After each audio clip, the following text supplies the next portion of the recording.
My name is Jock Fresco. I'm an industrial designer and a social engineer. I'm very much interested in society and developing a system that might be sustainable for all people. First of all, the word corruption is a monetary invention. That aberrant behavior that's disruptive to the well-being of people, while you're dealing with human behavior. And human behavior appears to be environmentally determined, meaning if you were raised by the Seminole Indians as a baby, never saw anything else, you'd hold that value system. And this goes for nations, it goes for individuals, for families. They try to indoctrinate their children to their particular faith and their country and make them feel like they're part of that. And they build a society which they call established. They establish a workable point of view and tend to perpetuate that, whereas all societies are really emergent, not established. And so they fight new ideas that would interfere with the establishment. Governments try to perpetuate that which keeps them in power.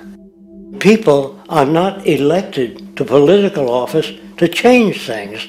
They're put there to keep things the way they are. So you see, the basis of corruption is in our society.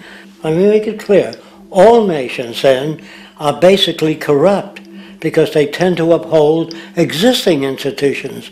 I don't mean to uphold or downgrade all nations, but communism, socialism, fascism, the free enterprise system, and all other subcultures are the same. They are all basically corrupt. The most fundamental characteristic of our social institutions is the necessity for self-preservation. Whether dealing with a corporation, a religion, or a government, the foremost interest is to preserve the institution itself.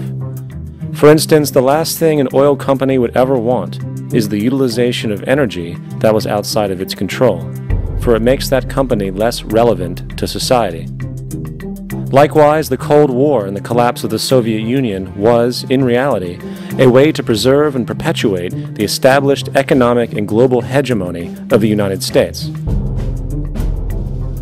Similarly, religions condition people to feel guilty for natural inclinations, each claiming to offer the only path to forgiveness and salvation.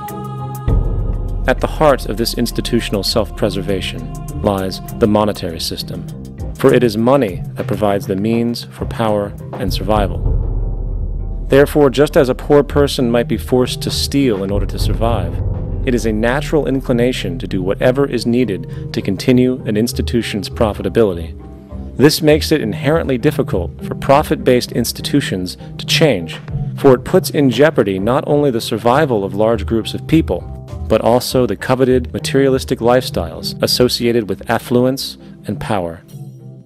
Therefore, the paralyzing necessity to preserve an institution, regardless of its social relevance, is largely rooted in the need for money or profit.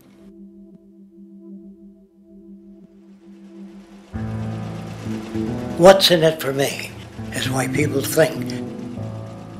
And so if a man makes money selling a certain product, naturally he's going to fight the existence of another product that may threaten his institution.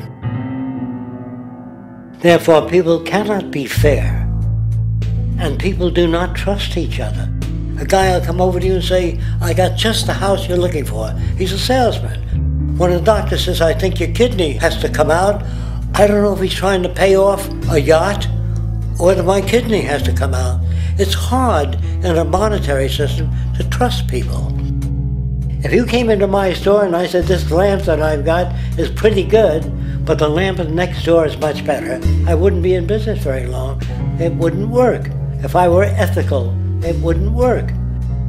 So when you say industry cares for people, that's not true. They can't afford to be ethical. So your system is not designed to serve the well-being of people. If you still don't understand that, there would be no outsourcing of jobs if they cared about people. Industry does not care. They only hire people because it hasn't been automated yet. So don't talk about decency and ethics. We cannot afford it and remain in business. It is important to point out that regardless of the social system, whether fascist, socialist, capitalist, or communist, the underlying mechanism is still money, labor, and competition. Communist China is no less capitalistic than the United States. The only difference is the degree by which the state intervenes in enterprise. The reality is that monetaryism, so to speak, is the true mechanism that guides the interests of all the countries on the planet. The most aggressive and hence dominant variation of this monetaryism is the free enterprise system. The fundamental perspective as put forth by early free market economists like Adam Smith is that self-interest in competition leads to social prosperity, as the act of competition creates incentive which motivates people to persevere. However, what isn't talked about is how a competition-based economy invariably leads to strategic corruption, power and wealth consolidation, social stratification, technological paralysis, labor abuse, and ultimately, a covert form of government dictatorship by the rich elite. The word corruption is often defined as moral perversion. If a company dumps toxic waste into the ocean to save money, most people recognize this as corrupt behavior.